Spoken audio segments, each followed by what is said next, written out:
How's it going, guys? What is up? Zach Ginn here and Rick Ginn, aka Dad. And in today's video, we are going to break down exactly how to win the wholesaling real estate game. So let's talk about it. Awesome.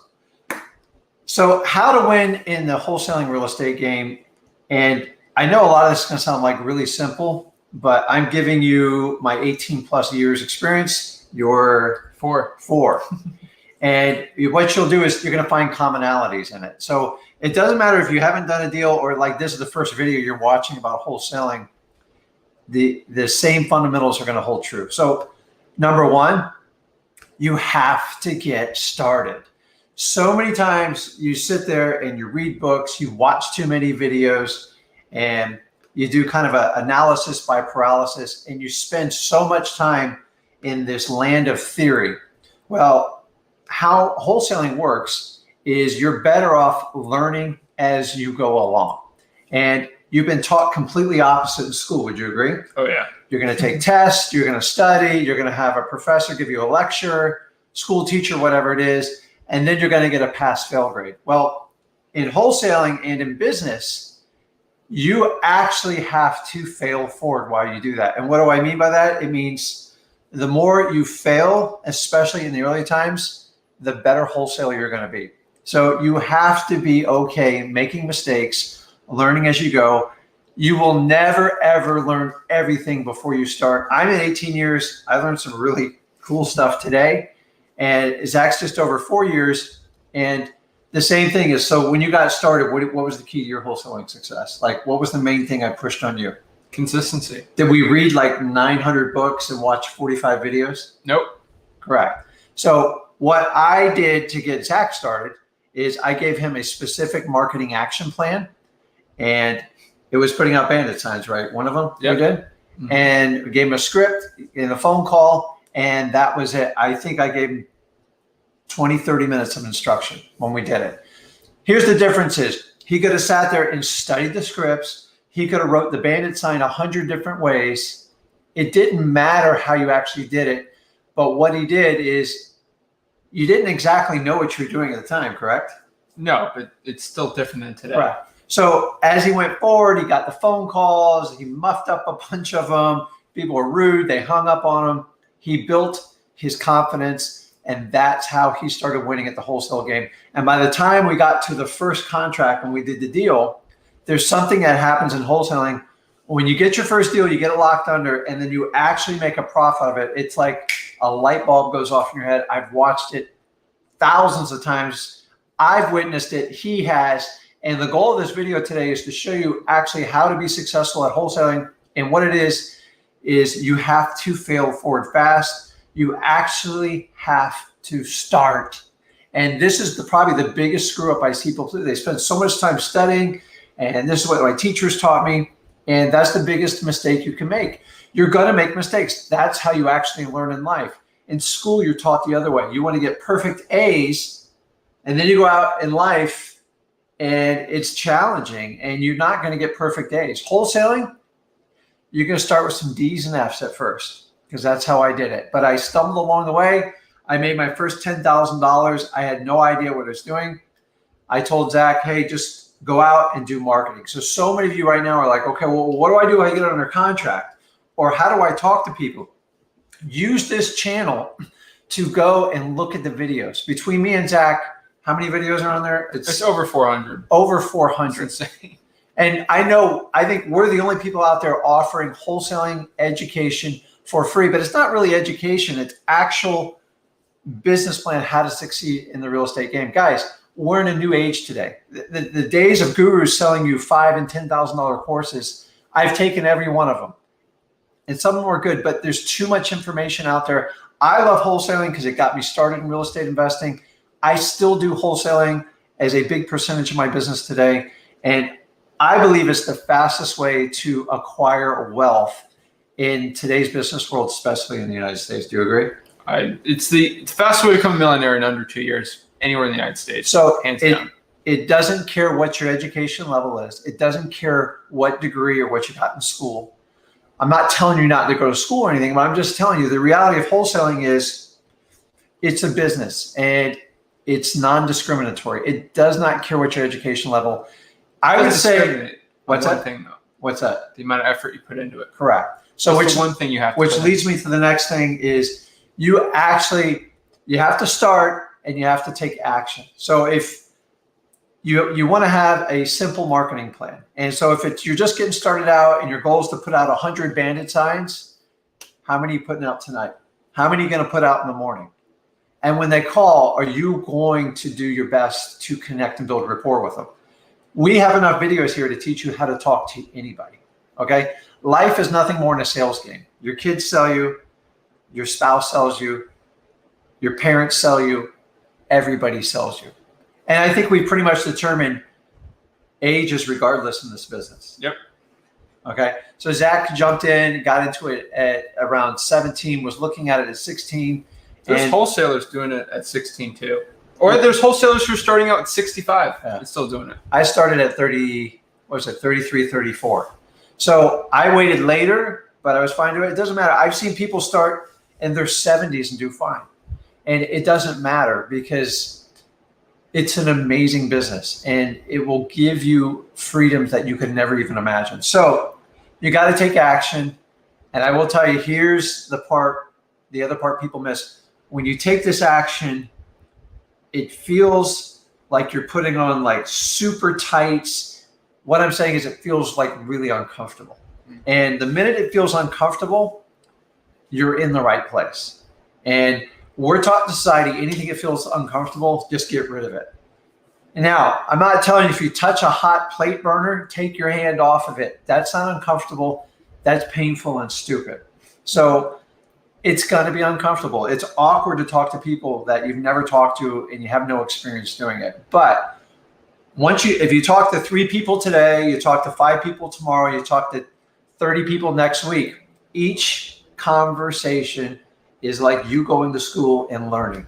And by the way, sellers will tell you when you're screwing up, and you can be a human and talk to them. They're actually normal people just like you and me. So, guys, you have to just jump in and you have to start. I sat there. I remember the first few months I looked at it. I strategically tried to okay, I'm just going to put my foot in the water. I'm going to see how it works. And don't make the mistake. I'm not telling you to go out and quit your job and stop doing everything you do, but you can come up with a simple marketing plan. If you want to do bandit signs, you want to do cold calling, you want to do a simple direct mail, you want to do an SMS campaign, RVM, whatever, just make sure it's legal wherever you're doing it and just do it. Because I promise you this, if you do not go out and take affirmative action, we don't use the word try. Try is a futile attempt to try something. And if it doesn't feel good, let's just stop. You have to be able to make that actionable steps. One of my favorite questions I get on here is they say, Rick, how many phone calls before you think I get a deal? I go, listen, I'm going to ask you a very direct question after this. How many phone calls are you willing to endure to get a deal? And if you tell me 100, I'm just going to tell you to stop because you're never going to make it because you're going to stop once you hit 100. What if I told you you had to make 5,000 phone calls? You okay with that? And your answer should goes like, I'll make 25,000 phone calls. And if that doesn't work, I'll make 30,000 calls next month. And that's the attitude you have to take because I've seen people get a deal in an hour in this business. I've seen people take a year. And the only difference in most of the people, different markets, different times, is the amount of action they took and they actually got started and they never waited for the perfect scenario. Guys, I told Zach, I have a large library of real estate books. That's from the house. Yeah, so this was from a house we bought. 1972. It's titled How Real Estate Fortunes Are Made. And it's a really cool book because you know what they're talking about? They're talking about how expensive real estate is in 1972. Show them the receipt. Yeah. Oh, and back then they paid $9.95. That was in 1977. You'll probably pick it up for free today. Probably shouldn't be putting their name on there, but it's an old. Is that Oregon? Yeah, it's in Oregon. Yeah. Yeah, you're fine. But anyways, if you ever have a chance to go to a garage sale, pick up like old books like this, it will teach you a valuable lesson. You know what the difference is why people massively succeed in the wholesaling game? It's because they started and they took action. And this book talks about it. Like, we all think we've reinvented the wheel. I got to tell you, this stuff's been going on forever, guys. It's just more in a digital format, and we have the ability right here online to connect with you. And it's really cool because you get videos, you get training, you get everything. Guys, there is no reason you cannot be successful and win at this game. Are you going to have issues that come up? Absolutely. The question is, are you willing to go through, fight through it, and be successful?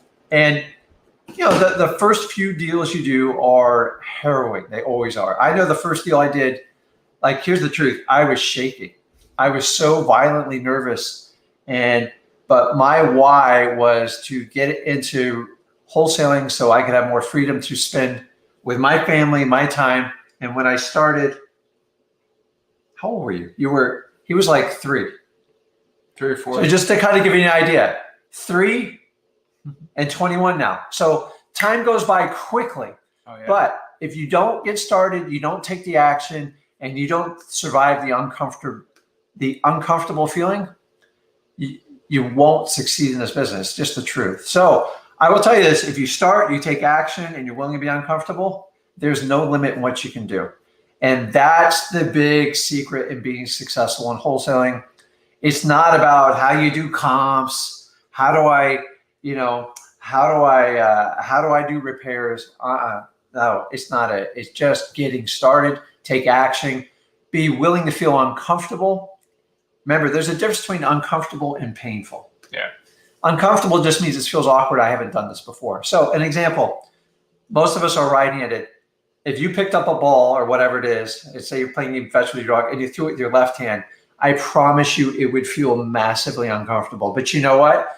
If you did it day after day, month after month, quarter after quarter, year after year, and probably 6 months, you would be extremely fluid in doing it. So there's no difference in wholesaling and real estate. The difference is some people start, they hit a roadblock, they feel uncomfortable, and usually the reality is you let a family member talk you out of it. Your friends are doing this. They're like, why are you working so hard on the weekends and nights? And if you're not willing to get through that, that's where I find most people get caught up in it. So this is real work. It's very rewarding. It's a lot of fun. But I will tell you in the beginning, man, it's like I questioned a lot when I did it. And I just kept my faith and I kept going. I had my entire family, including my parents, my brothers, my siblings, everyone, they thought I was absolutely nuts for what I was doing. Now, I didn't quit my job when I did it. I had a family I was responsible. Remember, I started at 33. He started at 17. I know there's probably somebody here. I'd like to find the youngest age and the oldest age.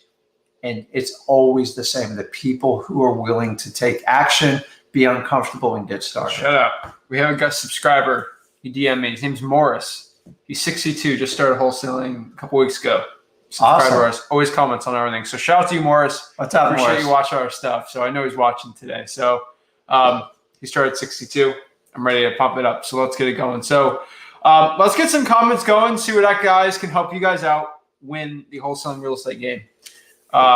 So let's get it going. This is pretty exciting. I got there's one comment here I'm not showing you. You're going to, oh my gosh, you're going to go crazy for it. So okay. Bryson says, let's go. What's up, Wu-Tang? Dynamic duo. I love it. I love it. Love these guys. Chelsea's new to the channel. Really appreciate the info. I'd love to hear about your experience and thoughts on wholesaling creative finance deals other than cash offers, such as seller financing, how to build in wholesale profit. What's your opinion on wholesaling creative financing? I love it. So I didn't start out doing creative financing. Once I mastered wholesaling, I was probably the first deal. Actually, I had no idea what a creative financing deal looked at probably for the first year or two. I was so laser focused on wholesaling. But here's the really cool part. When you wholesale, it is a marketing channel. Now, when you wholesale, you're going to find all sorts of deals. You're going to find deals that are upside down. You're going to find deals where people own outright, but they want a higher price. So once a deal does not qualify for wholesaling, then I look at it, okay, what can we do creative financing wise? I don't like to do creative financing for stuff that's completely upside down and doesn't make sense. So when we have a creative financing situation, meaning the property is completely paid for, I just look for cash flow opportunity. And I think the creative financing world, a lot of people complicate it. Yeah. So if you just look at creative financing from a cash flow perspective, so the problem with wholesaling is, price, right? Buy low, sell medium. We don't sell high, we sell medium. So when we do creative financing, say a house is trading for $200,000 retail and the guy wants, I don't know, 190. I mean, there's not enough of a spread. You make it, say he owns it outright. My biggest question to them is, here's how I did it. I'll give you guys a key. Are you open to a creative solution? Once I know the wholesaling door's closed, I take off my wholesaling hat. I sit back in the creative financing position. And it's just a simple question. Are you open to a creative solution? And you're going to get one or two answers. You're like, absolutely not. It's crazy. It's cash only and I'm done. Or tell me more about it. Well, I would love to explain it to you. And then all I'm trying to do is figure out how much he needs up front. Mm-hmm. And then I'm going to look at how much I can cash flow the property for. Now, the key with creative financing, in my opinion, is to put down the least amount of money you can and keeping the deal alive. So here's, Rick, how's that work? So say I just decided to give him $5,000 and the house is in good shape. Mm-hmm. Okay. I'm immediately going to turn around and do owner financing or rental, like however you want to do it. And so if I know I can get 15 to 20 grand down now, I'm going to get my wholesale fee up front, 10 to 15 grand. And then I'm going to structure the deal where if it rents for $2,000 a month and he's okay with a $1,300 a month payment, that roughly gives me a $700 cash flow. I know it gives me a buffer. And then I'm going to add a little bit in on the price for a bonus. So I focus on more of what I can collect up front to cover my costs. I never advise of if I give that guy $20,000 or $30,000 and I'm only going to collect 10 or 15, I'm in the hole. And I never, ever operate from that position. So simple creative financing, positive cash flow up front, positive cash flow every month. And then even if you get a reward at the end, it's a huge win-win situation. So you take your wholesale deals that just don't qualify them, ask an open-ended question, and then you go through it. And here's the really cool part. I had no idea how to do creative financing, but the good news is between our videos here at Flip with Rick, we teach specific actions on how to put creative financing together, and it works. And it's weird. You get more creative financing in a down market. I'll tell you that right now. In a super hot market, it's a little bit more challenging, but they're still doable. Yeah, I mean, the problem with the wholesaling creative finance deal specific, like wholesaling a subject to, obviously we just take down the subject twos because the ROI is insane on them. But if I want to wholesale a subject to deal, it's going to be a lot less than our average assignment. Like our average assignment's what, 30, 40,000. Yeah. And how much can you wholesale subject to for in Port St. Lucie? Like half or a quarter of that. I mean, like 5 to 10 grand at most. That's the problem. So why not just make the money up front? Here's the really cool part. If you're giving, a lot of people go, well, Rick, I got to give him 5 grand. It's not your 5 grand. You go get it from your end buyer. Yep. So in reality, you don't need to give that property away and wholesale it, or find a landlord that wants to put that deal together and work with them. Or wholesaling a lease option. Yeah. You should not wholesale that. Keep it. Yeah, there's a million ways to do it. I'm just saying, once it doesn't qualify for wholesaling, if you can get an open-ended conversation and they're open to it, one of the keys to a creative financing deal is a lot of sellers get stuck on a price. So when you can give them their price, like, hey, Mr. Seller, if I could give you that $200,000, are you open to a creative solution? And just watch the reaction. If the face drops and they get all upset, like, don't beat it up. If they go, yeah, I would love to hear more about it, Rick. And then we just sit down and have a conversation. I just take a pen and a pad and go, well, how much could I put down? Like, guy goes 20, if he says a crazy number, go, I can't do that. And then you just kind of work it backwards on that, but you should know your numbers when you go into that deal. So I do find it challenging when people try to go wholesale right to creative financing. So sometimes you circle the wagons back. Maybe you talk to them a little bit, you get more information about the house. And then as you're walking out to your car, you go, I just thought of something crazy. I don't know if you'd be interested in it. And I like to do the takeaway, like, you know what, this is probably not for you. Yeah. And just go, no, tell me. And so if you can get them kind of coming to you, I will tell you this, here's rule number one on creative financing. Never force the deal. You cannot make someone take a creative financing deal. Either it works or it doesn't. It's not like wholesaling. It's a little bit different because you need their cooperation the whole time. So, great question though. Thanks, Chelsea. Sammy says, love the dad son knowledge transfer. You guys are awesome. Thank you. You all the best. Nice new hair, Zach. Appreciate it. What do you say? Says he likes the hair. Oh, okay. Love the course for probate. Remember, guys, the probate is being sold by other people, so be careful with that. But just be careful because we're not really doing support on that or anything, because we don't really get paid on it anymore. Old licensing deal. Old products. You guys are so inspiring. I'm going to take massive action. Do it. All right. Here's your question. You're going to love this. Read this one and answer this for me. Okay. Kramer asked, the problem I'm running into is that I'm finding fire damaged properties where the owner died and it's in a will, I assume, right? No, died in it as well. Oh, died in it as well. So they fire damaged property and the owner died also. And now there's just a fire damaged property just sitting there. That's crazy. Aren't you foaming at the mouth of that opportunity? No, I mean, there's tons of opportunity there. So talk about it. How can we help Amber out? So Amber, the first thing I would do is, obviously, I'm sure you pull the property records. If you have the ability to do a skip trace, that's nothing more than a fancy way of saying try to find the most relative information, phone numbers, relatives, address, or anything. I will tell you, in this opinion, on that exact circumstance, I would do that as well, but I would probably just knock on the neighbor's door. They're going to know exactly what happened. Yeah. Have you ever had a house burned down next to you? I promise you know every detail between the cops and the fire department. So I might just skip tracing and go right to the neighbors. I think it's going to be your fastest line of defense. What you're trying to do is find out someone, a next of kin in the family, and that's most likely going to wind up. So the house will wind up going through probate, and they're going to usually appoint a PR, a personal representative, and that person's probably going to be very active around the house, the police reports, everything, and doing that. So basically, you have a probate and you have a fire damage property. To me, you have huge motivation, but you have to kind of walk kindly, especially if it just freshly happened. So I'm not as good with fire damage properties. A lot of people will specialize in it. Yeah. But the probate, so it'll go through probate. So I would find out who the PR on that. And I think the neighbors is the best route, and you can back it up with a simple skip trace. Remember, you don't always have to pay for skip trace, especially for one. Yeah. TruePeopleSearch.com. TruePeopleSearch.com. So love it. Great. Great one. So I got to run. Okay. But we're gonna have Rick here. Just Rick answering questions. So all it's right. gonna be a fun one. So you guys can ask the questions you've been holding back on. Yeah, let's go, guys. Okay. I see a bunch of questions here that Rick will get to.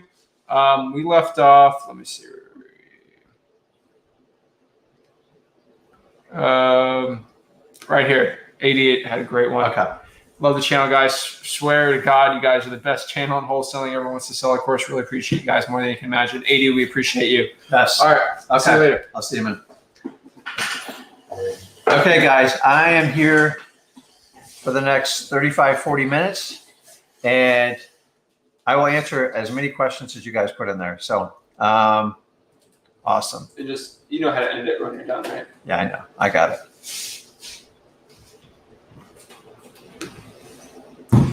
Okay, hey, Rick and Zach, I confirm that this is a lot of work, but for the business is extraordinarily rewarding. So the really cool thing about wholesaling is, and really it's going to go for any business you do for yourself, you're going to go through these ups and downs. So if I worked for the same company for 11 years and I got a paycheck every 2 weeks, I got commissions, and I got to tell you, man, it took about 6 months for me to adjust on that. But when I get paid, it covers 10, 12 months of any other commissions I would have done in a corporate job. But good to hear there. Guy says, what's up, guys? Awesome. Appreciate the jewels. Okay, here's a good question. Fluffy Luck. How do you know when you guys are skip tracing that you are not skip tracing the same property multiple times? So it depends on the volume of skip tracing you're doing. You do have to manage your lists. Ours get big, but to be honest with you, it's simply on an Excel spreadsheet, and you can click the little duplicate button. It's really simple. And if you don't know how to do it, just go in the search bar and type remove duplicate, and it'll highlight them and pull it out. The last thing you want to do is pay twice for that service. So you just have to organize your sheets. Yes, there are companies where you can organize it within software, but they get expensive. So unless you're doing a very large volume, 20, 30,000 per month, in my opinion, it's easier to manage in an Excel spreadsheet. So use that option with that. So, okay, what's up, Justin? Quick question. I have a deal in Houston. I live 4 hours a day, and I have a title company in Houston. So that's Texas. I have a deal in Houston, and I live 4 hours away. So it doesn't matter where you live. In the ideal world, you would already have that relationship set up with the title company. But so I assume, Justin, you're going to try to wholesale this deal. So when you're wholesaling it, you try to figure out the title company so they don't ruin your transaction. So you guys understand, most title companies cater to realtors and traditional real estate. We're doing less than, wholesaling is like less than 3% of all real estate activity, and it's probably even lower now.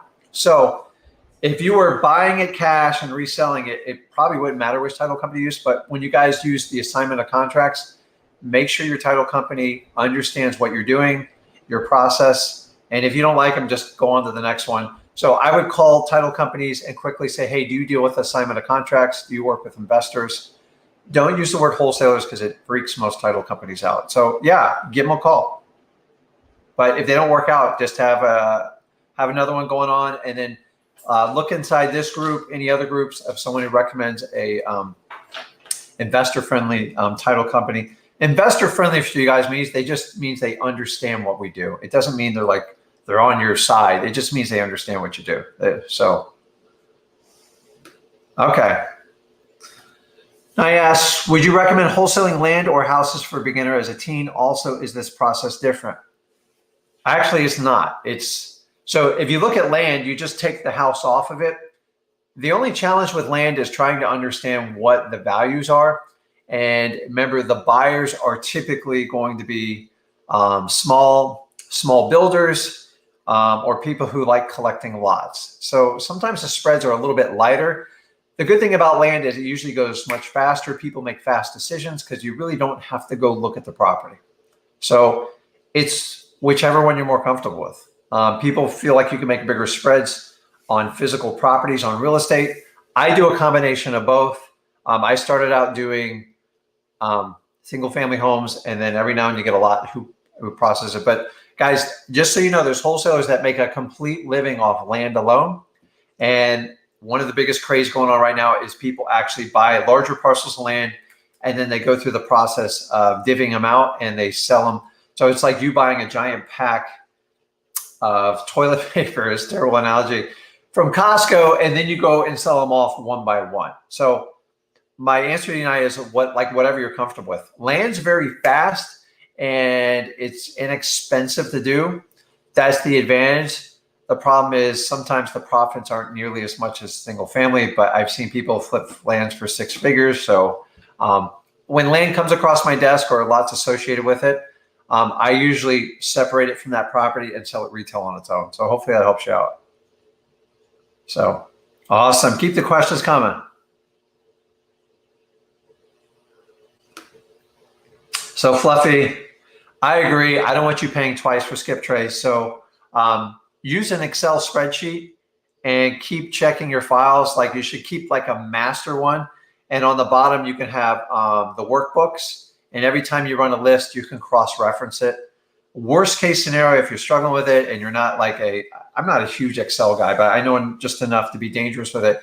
You could pay someone on like $5 or $10 to help you sort out that information. And sometimes it's well spent money because they're very efficient at it. And if you don't like doing it, and if they save you a couple $100 and you spend 10 or 20 bucks, it's well worth it. So.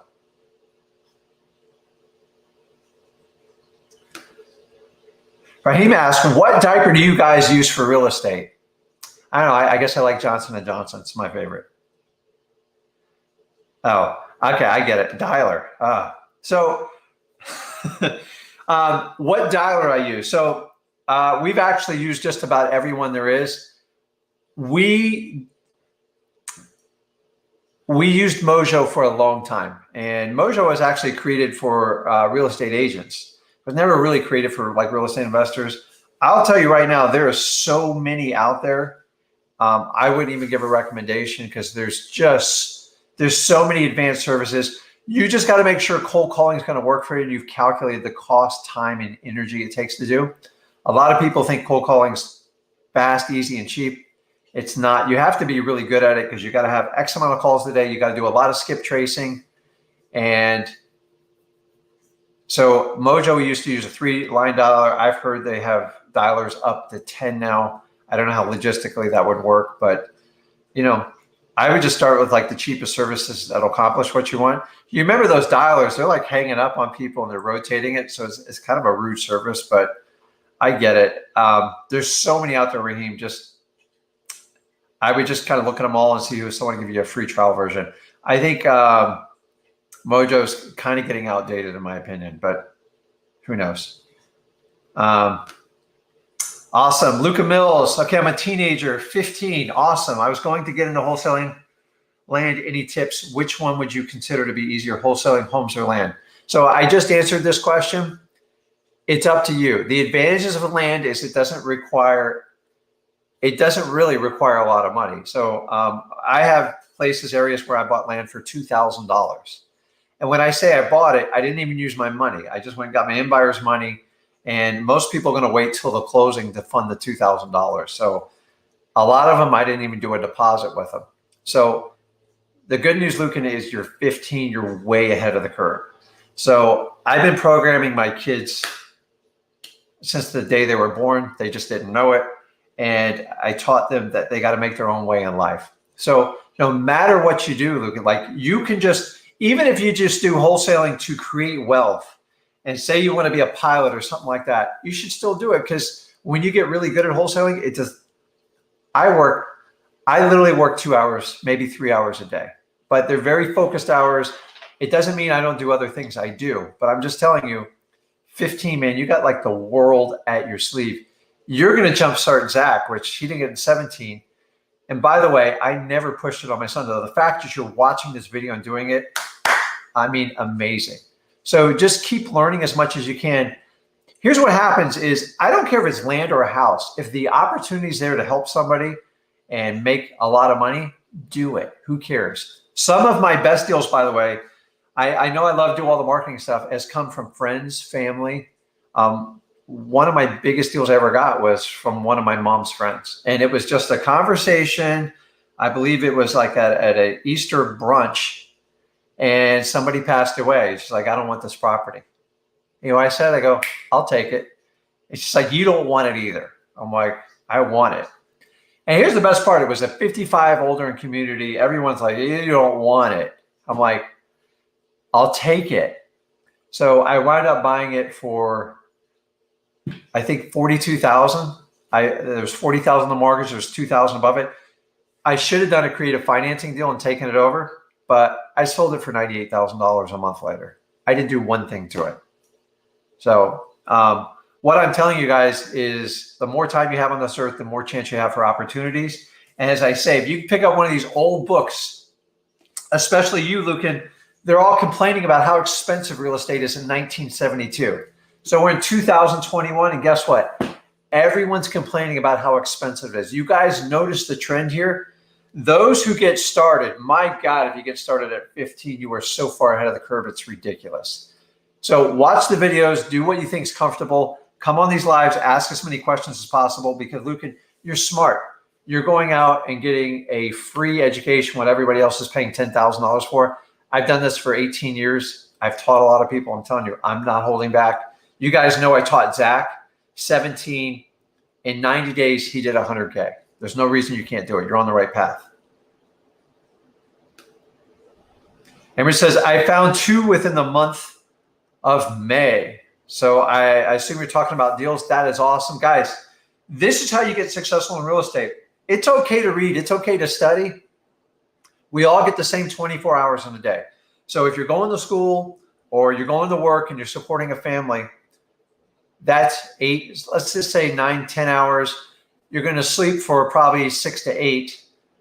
So that's 18. That leaves you 6 hours to work on your business. I already told you I can get mine done in 2.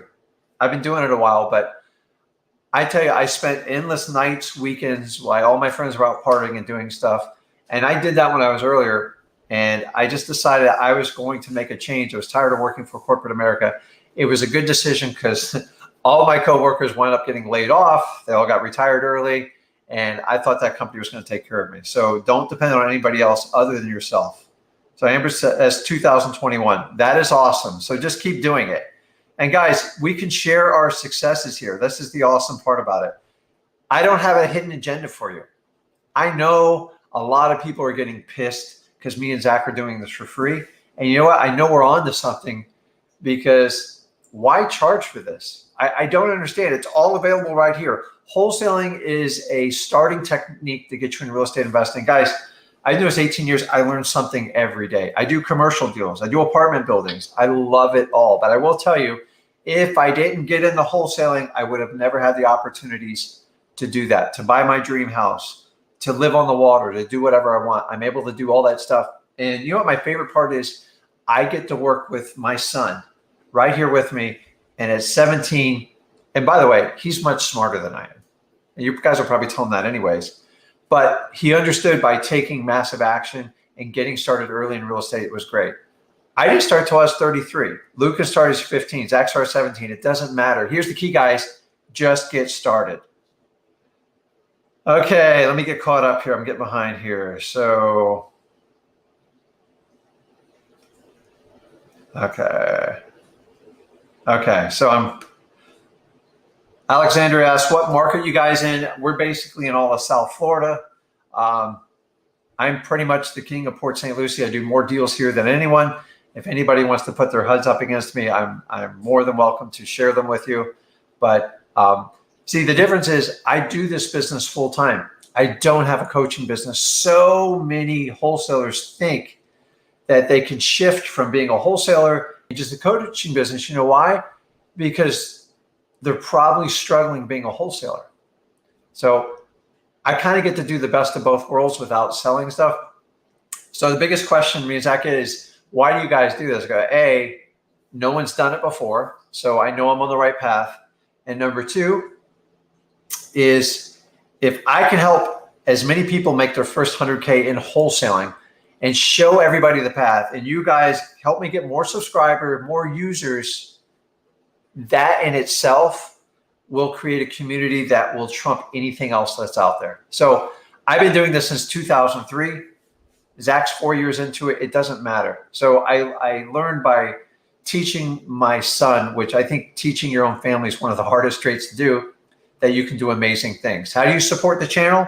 Subscribe, share. If you haven't had a chance, do it. If you think somebody benefit from it, you guys are getting a mastermind for free. You know, the average mastermind in real estate is around 30,000. You're here live right now. There's no barriers to entry. So awesome. Okay. Bernie asks, would you recommend doing probates as a beginner wholesaler that has never made calls to even basic niches such as absentee vacant properties? Yes. So one of my biggest regrets when I started out wholesaling is I waited 10 years to do probates. I did them by accident. And how I found it, you guys probably heard the story. My accountant goes, you need to do more deals like this. So it doesn't matter. So if you're going to call on absentees and vacants, there's going to be probates built into them. So the question really here, Braden, is should you target probates? So what you'll probably do is you're a little bit uncomfortable having that conversation. I will tell you the conversation is no different. The only difference I've always taught in probates, and I have an old course out there, it's circulated. You guys can check it out. I don't even benefit from it because I sold the rights to it. My course was so good. Every major guru came to me and was like, we want to white label your course. And I said, absolutely, you can't do it. So I wound up selling it to a company, let them sell the rights, and told them they could never, ever change it. They would have to come to me to do it. So I don't sell products anymore. I I love teaching people, but my passion is doing real estate deals and connecting with people and working with my son. So talking to people in probates, it's just a softer conversation. So you have 2 ears, one mouth. That's all you have to remember in probates, and you'll do well. Listen to people's problems. Don't try to take it down in one shot. And it takes 5 to 6 contacts before you can even really connect with somebody in probate. But Brendan, you're on the right track. Just keep doing it. All right.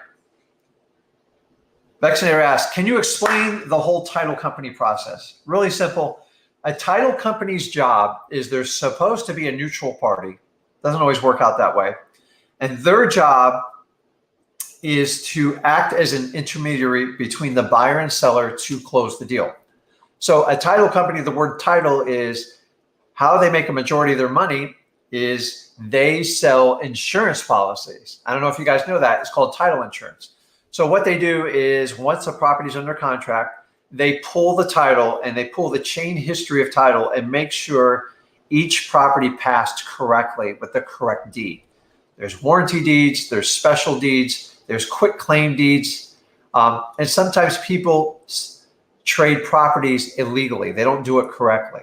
Like for instance, in the state of Florida, if you're married, if your spouse does not sign the deed, it is not recognized in the state of Florida. So if somebody bought a property on a quick claim deed and the spouse didn't sign it, it's not legally recognized in the state of Florida, which means they can come back and sue you. So a title policy's purpose is to ensure if I pay $100,000 for a house and something was like fraudulent, like maybe the husband didn't sign or somebody forged it, is you now have the ability to make a claim on the insurance policy, the title insurance, and get back your $100,000. That's it. And so the higher the price gets, the more important the policy is because there's a risk there. Now, have I bought property without title insurance? Yes. 95% of people in America want a title insurance policy because they want to make sure they're protected and for obvious reasons. So they earn a fee off of that. So if so it just depends. Each state's regulated. So like a $200,000 policy in the state of Florida runs, I don't know, roughly, I want to say around $1,500 to $2,000, somewhere in there. There's an exact formula for it. So say they charge a $2,000 fee, $1,500 goes to the insurance company and they earn like a $500 premium. Also, what the title company is supposed to do is they're supposed to check the liens, they check the water. Sometimes they check, with the electric company, and they make sure everything's squared, everything's legal. They notarize the paperwork, and then they're going to charge a closing fee for using their office, using their staff, yada yada, and that's it. And if there's a mortgage, they help get all the documents executed and everything get funded. And it's just really that simple. Why are they a little bit more challenging? Wholesaling. Remember, wholesaling, we're not actually buying the property; we're just the middleman. So a lot of title companies, they get really pressed for that stuff. So a lot of times I'll buy a property on Monday and have it sold by Friday. Most title companies want 30 to 45 days to even close a regular file. So that's why you want to pay attention to title company. If you guys have any more questions, we can expand on that. So good question. All right. Alex asks, what's your process for determining repair costs? So I have the luxury of doing this 18 plus years. It's really easy for me. But remember, repair costs are dependent in what neighborhood you're in and your geographic area. So obviously, if you're in high-end homes, it's going to cost a lot more. If you're in lower-end homes, if you have like 2 2s in your neighborhood and most of them are 2 2s, once you do like one repair or someone else did it, you can get an idea of what it costs. The problem today is some of the numbers are it's much more expensive to repair. All this COVID stuff's come down with the lumber and the wood. So I would be very conservative in your numbers. What used to cost 10 grand can cost you 15 or 20 right now. So if you don't know how to do it, what I would do is I would find a contractor, somebody kind of walk you through and figure what the average cost. So in like my market, a 322 in, let's just take Port St. Lucie, the average kitchen would used to be 10 grand is no longer existing. So the average kitchen with appliances is around 20, sometimes 25 grand. A full master bathroom is 10 to 12 grand. A Smaller bathroom is usually 3 to 5. And then on the flooring, you can figure out square footage. And to paint the inside and the outside of like a 15 to 1700 square foot in my area, that's not completely trashed, is usually around 5, maybe 6K. And remember, it depends on which market and stuff. But after a while, once you get the numbers, you kind of know the cost and you can evaluate it. Obviously, the bigger the property, the more expensive. I don't like pools because they're nothing more than a liability than a nightmare. So hopefully that helps you out, Alex. Rashid asks, would you say SMS marketing is the best way to reach sellers right now? Yes and no. So I will tell you this. It's an incredibly scalable way to market people because I push one button. If you're a one-person operator, it's absolutely amazing. I mean, I never had this luxury. Zach taught me when we were doing this business as we were coming along. The downside is it's probably going to be outlawed sooner than later. So if you want to use it, jump on it now and do it quickly. The companies are really cracking down on it because the users of these phones are all complaining that they're getting pounded. I have family members calling me on a weekly basis. They go, hey, are you having people call me? I'm not. You're just on a list. You're going to be pounded. And eventually they are going to make it like a do not call list like they do with cold calling. So use it while you can because it's probably going away. But it's extremely efficient. Think about it. And remember, the goal of text is you have to convert them and get them on the phone. You will never take a deal down just via text. I did it once. It was painful. So awesome. Okay. So Robert asked a really cool question here. How do you comp something that just doesn't have comps? If you're in this business long enough, you will find enough people. You just can't find a damn comp for the thing. So your worst case scenario, if there's no comps and say the house looks like a military bunker, really simple. Figure out what the thing will rent for, and you can do the math backwards. So say it rented, I'll give you a simple rule. Say it rented for $1,500 a month, okay? In my opinion, an acceptable value for even a landlord to buy would probably be around $150,000. And you can use that as a complete fail-safe because that $1,500 should cover the cash flow on $150,000 mortgage in theory. Hopefully that helps you out. Sometimes it just comes down to cash flow. So when you get apartment buildings and you get like duplexes, triplexes, stuff like that, a lot of times you shift over to cash flow. Every now and then we get a property. Hold on one second, guys.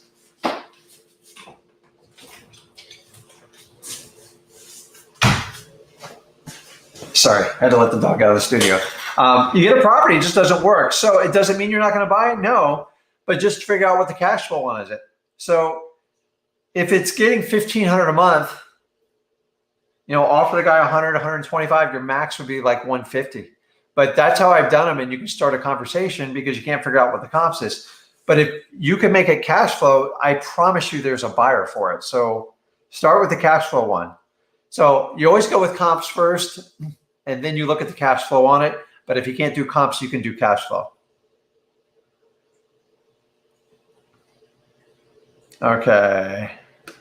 I'm going to keep moving here. I got lots of questions. So Victor asked, Vixenator, can you explain the whole title company process doing virtual?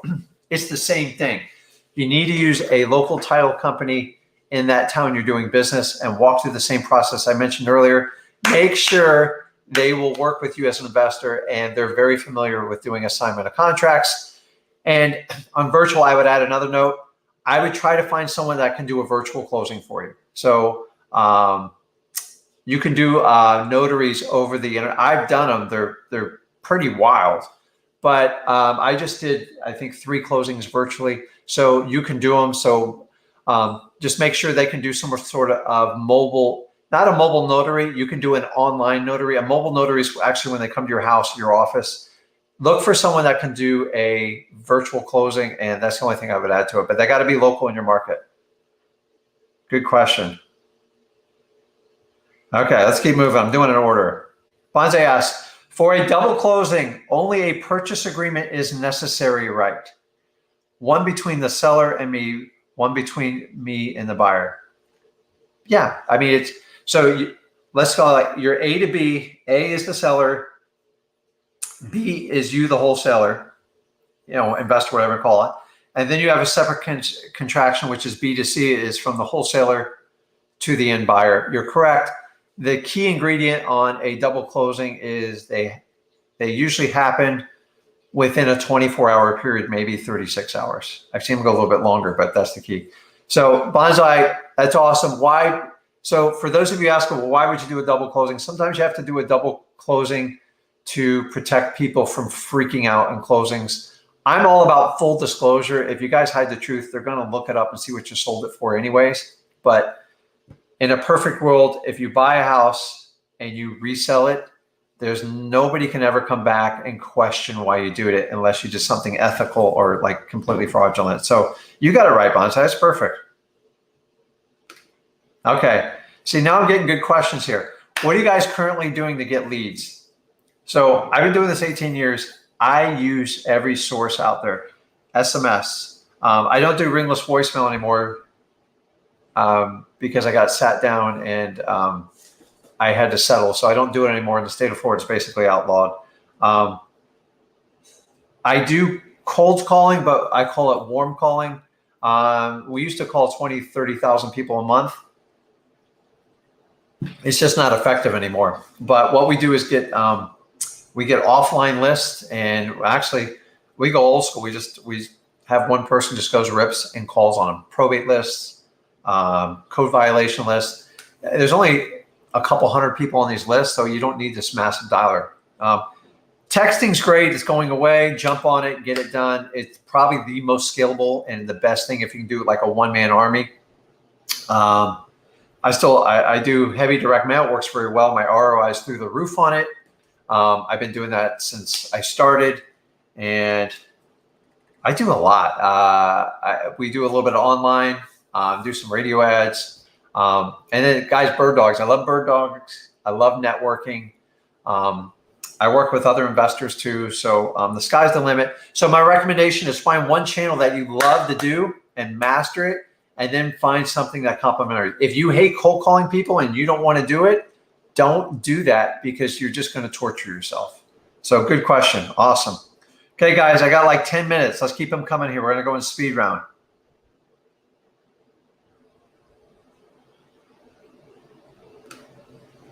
So Eduardo, I only have a personal bank account open, ATM. I heard that once 10K or more gets deposited into an account, the Department of Treasury looks into you. Should this alarm me? All right, Eduardo, you are on the wholesaling channel, and we are talking about how to be wildly successful in wholesaling real estate. And I'm going to give you some rough news here. You are going to have more than 10 grand in your bank account when you're done working with me and Zach. This is how it works. I started and made my first 10K, and I've never looked back. So the only reason you get looked at if you take 10 or grand in or out of the country, you don't declare it. But that has nothing to do with wholesaling. So 10 grand would be the minimum I expect you to put in your bank account wholesaling. And that's when you're just getting started. So my goal, when you watch all my videos and go through my free training, everything we do, is to make your bank account look like a phone number. So I hope you have this problem, Eduardo. Tell the Treasury Department to call you. There's nothing illegal about putting 10 grand in there because you're just taking care of your family, your bills, and all the obligations you have in life. So you need money to do that. Why not do it through wholesaling? So, okay.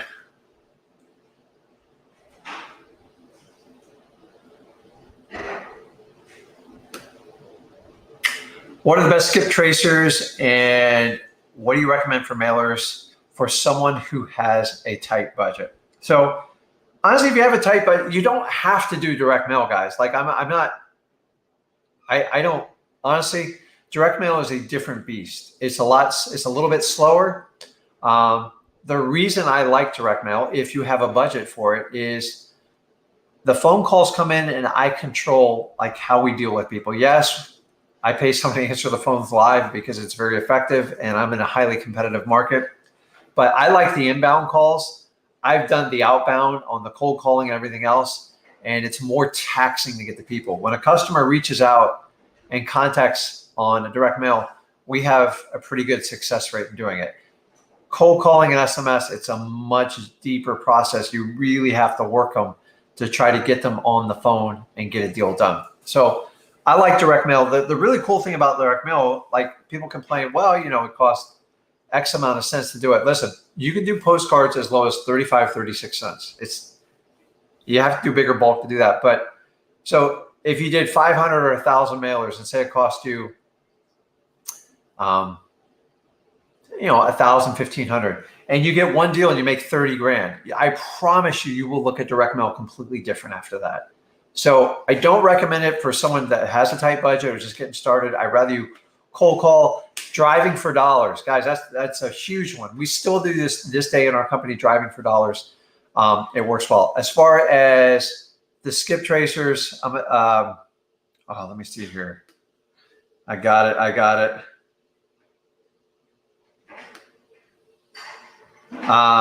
You can use yeah, that's it. We batch leads. You put in my son's name, Zach, in the code, and you get 50% off of it.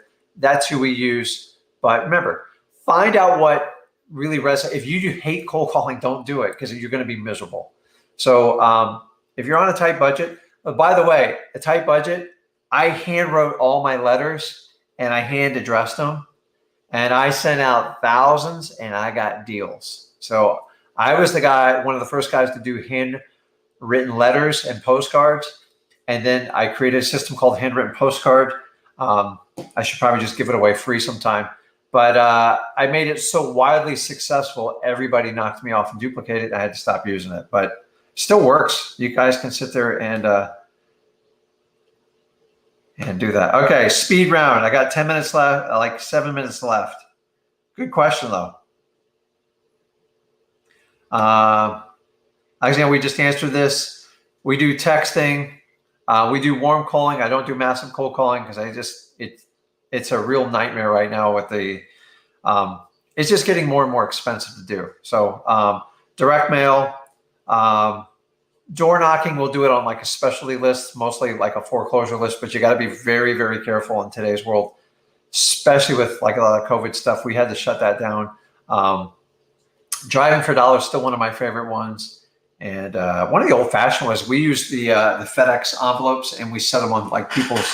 I don't use FedEx anymore. I actually go out and buy my own. It's got an eagle on it, and we leave like an urgent message, and it works out really well. So good question. Well, I asked, looking at the purchase probate course here in Kansas City, I was able to view the probate, but now they have it marked closed once the case is closed. Can't be viewed even through Information Act. What now? So I'm not familiar, particularly in KC. So there's 3,500 plus counties. Every county does a little bit differently. So I would find out how you can get the records. Now here's, oh my gosh, what was it? Let me see here. I got this for you. You're going to love this. Hold on.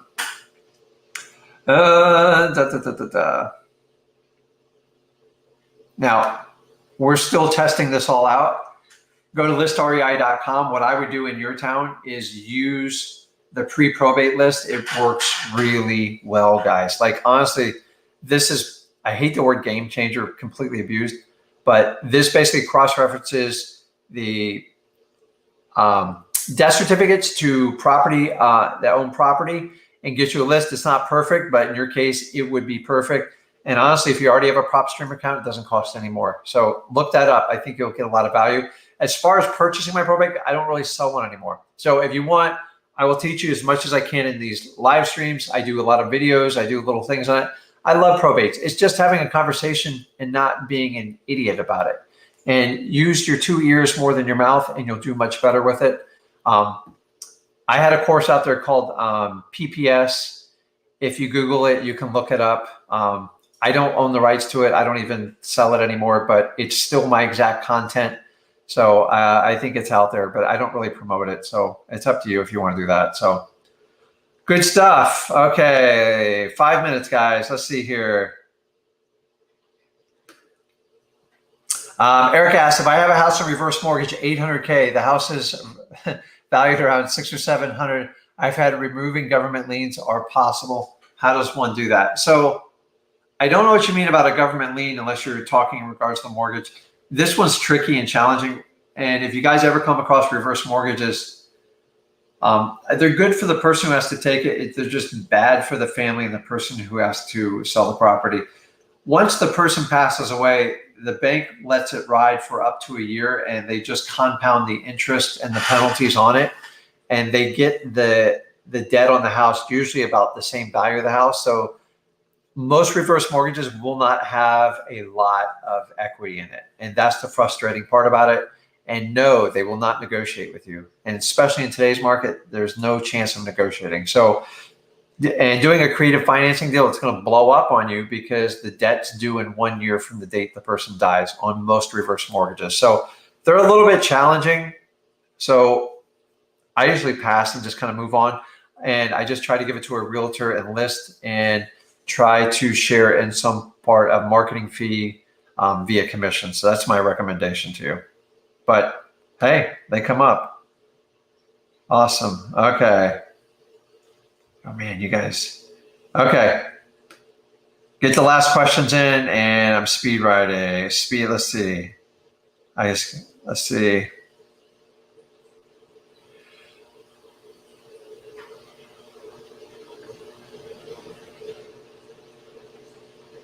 Okay. Guess, I mean, good questions, guys. So I'm here to help out. So I don't want to leave. Digital Mechanic says, thanks for everything.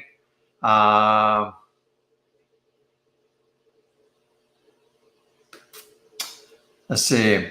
Neil asks, can we send out mass text messages now that blasting needs to conform with the Trace Act?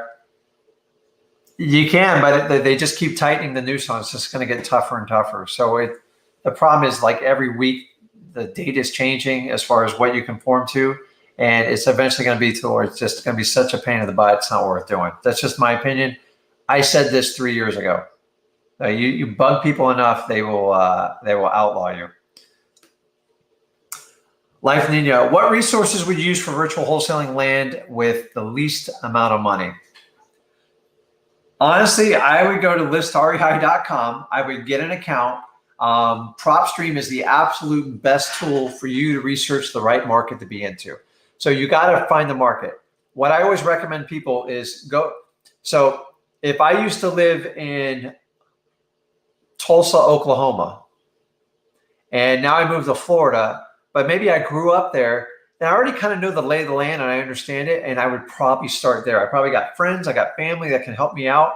That's the perfect virtual market. Past that, I want to find someone where prices are low, people are moving into. There's lots of Home Depots, Starbucks, Walmarts, and PropStream is one of the best tools you can use it. You can use the hot map on it. Go to listrei.com. You get a free 7-day trial version. You can actually test it out before you even pay for it, but it's a no-brainer. Like, PropStream is probably one of the most amazing pieces of software I've seen for the wholesaling business. It allows you to do comps. It allows you to pull probates, pre-probates. It allows you to research cash buyers in areas, and you get 10,000 leads per month in that. You can't beat that at ListSource or any of the other listing sources. That's how I'd start. Good question. Awesome. Okay. A quick question. How do you get around an agent asking for a proof of funds on a market property? You can't. So an agent's the gatekeeper, and if you piss them off enough, you're going to have no shot at it. So yeah, technically, we need a proof of funds because we're doing wholesaling. Honestly, guys, if you're dealing with an agent, your odds of wholesaling are probably very narrow unless you have a specific buyer in mind. So if you know something about the property and you have a great shot at the deal, I would find someone who has cash to help you pony up a proof of funds and just partner with them if that's good of a deal. But guys, don't try to cheat people and go around them. It will blow up on you in this business and nobody will want to do business with you. But I understand your intentions, Ellie, but I'm just telling you, agents are like the gatekeepers of a lot of properties, and you can't go around them. So either comply or just move on. Sometimes it's just not worth it with them. But if it's a really good deal, I'd find somebody with cash and offer them a finder's fee. I once got called to the table on an assignment agreement. The buyer showed up with an agent, which was next door neighbor, and she was super bitter. She couldn't list the property, and her whole job was to bust me. And she tried to say, listen, he's doing an assignment. He's doing this on you. I went out in the hallway. I literally walked down 3 doors down from somebody I did some work with before. I asked for a 1 hour loan. I paid $5,000 to fund so I could do a double closing because I was making a $50,000 profit. I was willing to give up $5,000 to make the deal work. So take that in consideration when you're doing it. So, okay, last question's in and I'm going to answer them. I'm cutting off the bell now. It's 6:09. If your question's in 6:09, I'll get it done. Okay.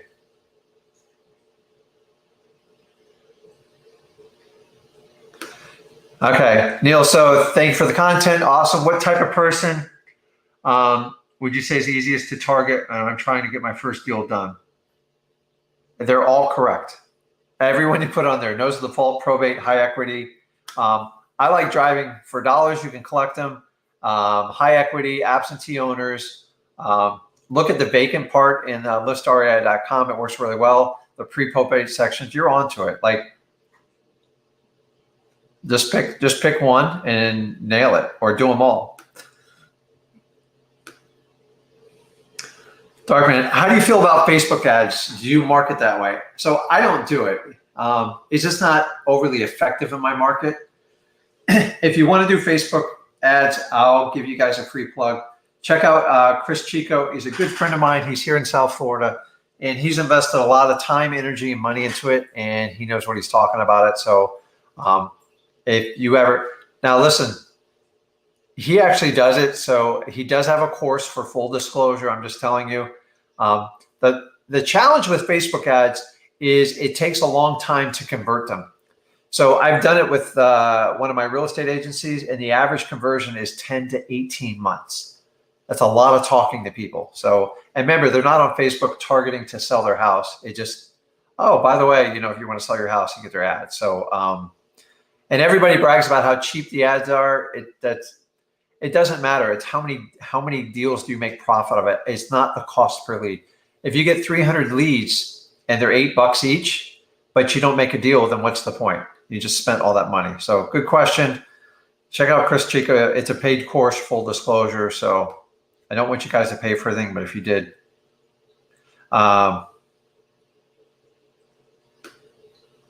so Teres, working on a contract on a home sitting on 2 acres, how would you assess the value of land? Just look at the land around you, and if it's on half acre or an acre, just extrapolate out what the cost would be. And worst case scenario, reach out to realtors in your local area and see what some values are. Don't give them the specific address, and use Zillow. It's a great tool. So Ison says, how can I get on a call with you? So I'm not the technology expert. That's where Zach is, but we're going to make a bigger commitment to so I can be a little bit more involved in some of the live streams and answer like all your questions. Zach's really good at it, and I know you guys love him, and he's my son. He's a product of everything I've taught. So connect with Zach. He loves to do the call. I'm just not as quick at it, and I'm on a limited time, so I'm going to pass on it today. But I promise you, keep coming back to live stream and keep pounding me, and I promise you I'll put you on there, okay?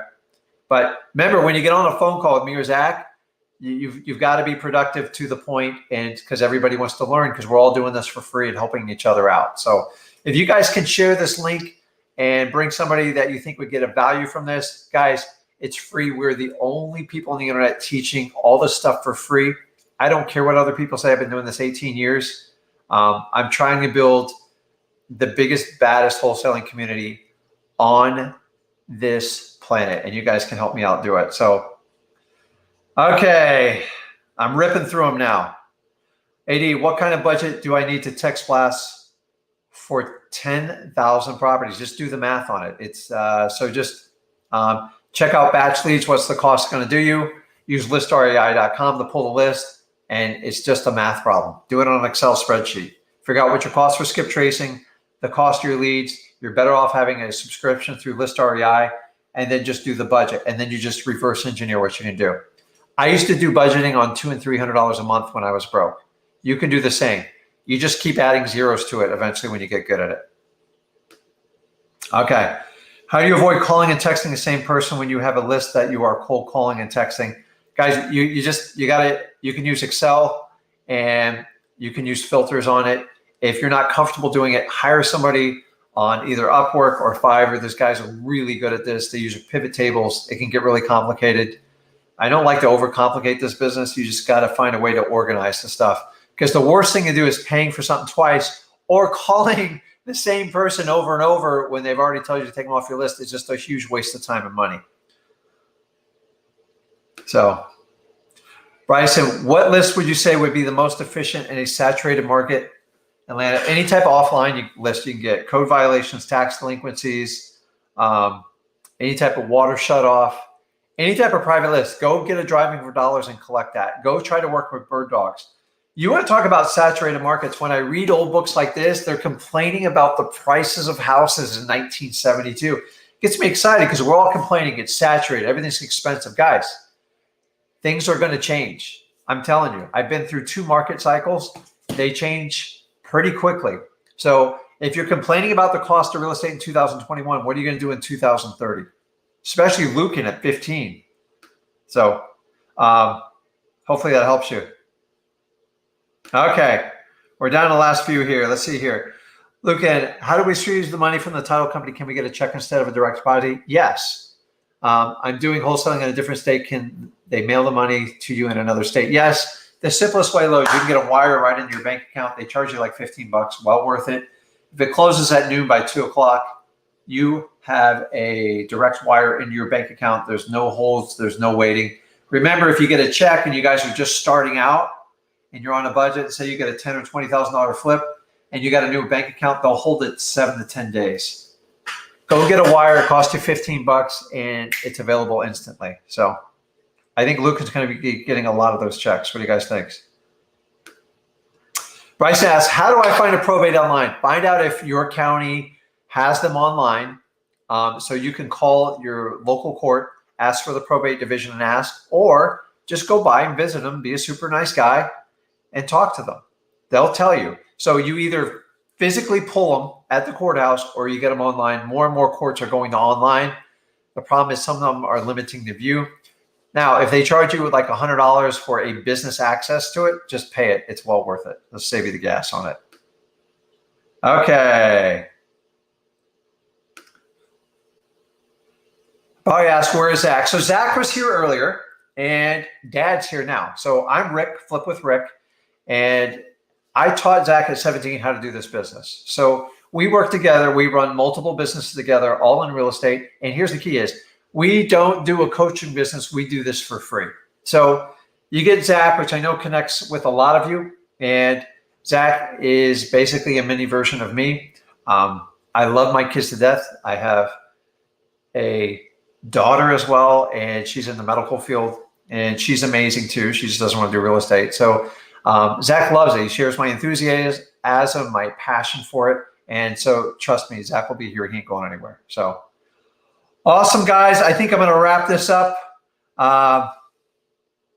It's just funny, some of these questions. So guys, we do lots of live. So the more interactive you are, the more you're going to get from it. You guys just got a mastermind that I have no problem charging people 5 or 10 grand just to sit down with them, talk to them. Guys, take advantage of this. Do me a favor, share, subscribe this group. Let people know what we do. And God, guys. So go out and take action. Stop complaining about how expensive real estate is or how saturated it is. And if you get a chance, go to some garage sales and always try to buy the real estate at the garage sale. That's a little key. And actually, I'm going to share a video with you on how to harvest garage sales in your local market. I actually did this technique for a ton of time. I haven't done it in a while, and I'm actually getting ready to research it again. But like this book, 1972, they're complaining about how hard it is in 1972 to do it. And what are we all doing? We're all kind of like, oh my God, it's saturated, expensive. Guys, it's never, this is always here. People say the same thing about stock, same thing. So here's the key is, if you want to be wildly successful and win at the game of wholesaling, you have to get started, take action, and be willing to be uncomfortable. If you guys will do that, you will have amazing success. I really appreciate everybody on this stream. Do me a favor, subscribe, share, like it, and tune in and ask questions. I appreciate everybody asking questions. Kudos to Lucan at 15 started. That's amazing. So you're way up on Zach, and I can't wait to see your progress on it. To me, I do real estate so I can spend more time with my family. So I have my dream. I have my dream house, my dream wife. I have my dream family, my kids, and my son works in my business. I couldn't ask for anything more. And I want you guys to benefit from all the greatness of wholesaling. Guys, this is Rick with Flip with Rick, AKA Dad. I promise you, Zach's still here. We're just trying to do more interaction to give you different sides of the business and show you everything we can do. And I appreciate it. So guys, Zach will be on, he'll be on the next live stream. He posts everything. And he says, hey, you know, be here, Dad, do this. And I love working with him. So that's it, guys. I'll see you in the next live stream. Put your comments, your suggestions in there, and I'll see you soon. Thanks, guys.